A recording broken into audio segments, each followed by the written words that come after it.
സംസ്ഥാനത്തെ കോവിഡ് കേസുകൾ വീണ്ടും ഉയരുന്നു. കേരളത്തിന് ജാഗ്രതാ നിർദ്ദേശം നൽകി കേന്ദ്ര ആരോഗ്യ മന്ത്രാലയം. കേരളത്തിൽ JN1 പടരുന്ന സാഹചര്യത്തിലാണ് കേന്ദ്ര മുന്നറിയിപ്പ് നൽകിയിരിക്കുന്നത്. കേരളത്തിലെ ആക്റ്റീവ് കേസുകൾ 1749ഉം രാജ്യത്താകെ കേസുകൾ 1970ഉമാണ്. വിവരങ്ങളുമായി ഗൗതം അനന്തനാരായണൻ ചേരുന്നുണ്ട്. ഗൗതം, വിശദാംശങ്ങൾ എന്തൊക്കെയാണ്?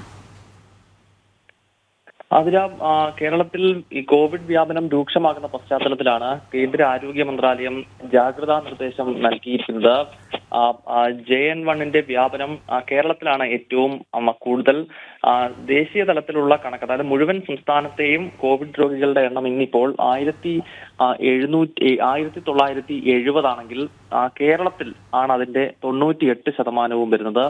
ഈ ഒരു സാഹചര്യത്തിലാണ് ജാഗ്രതാ നിർദ്ദേശം വേണം എന്ന ആരോഗ്യ മന്ത്രാലയം സംസ്ഥാനത്തിന് നിർദ്ദേശം നൽകിയിട്ടുള്ളത്. കാരണം നേരത്തെ 2021 കോവിഡിന്റെ വ്യാപനം തുടങ്ങുന്ന ഘട്ടത്തിൽ ആദ്യം കേസുകൾ റിപ്പോർട്ട് ചെയ്ത സംസ്ഥാനം കേരളമായിരുന്നു. കേരളത്തിന് ശേഷമാണ് പിന്നീട് മറ്റ് സംസ്ഥാനങ്ങളിലേക്ക് കോവിഡ് വ്യാപനം രൂക്ഷമായി തുടർന്നത്. പിന്നീട് ഏറ്റവും അധികം ആളുകളെ ദോഷകരമായി കോവിഡ് ബാധിച്ച സംസ്ഥാനവും കേരളമാണ്. മഹാരാഷ്ട്ര തുടങ്ങിയ ചില സംസ്ഥാനങ്ങളാണ്. ഈ ഒരു സാഹചര്യത്തിലാണ് കൃത്യമായ പരിശോധനയും അതോടൊപ്പം തന്നെ ആളുകൾക്കിടയിൽ ഈ പുതിയ വകഭേദം സംബന്ധിച്ചുള്ള നിർദ്ദേശം നൽകണമെന്ന് കേന്ദ്ര ആരോഗ്യ മന്ത്രാലയം സംസ്ഥാന സർക്കാരിനോട് വ്യക്തമാക്കിയിരിക്കുന്നത്. ആതിര.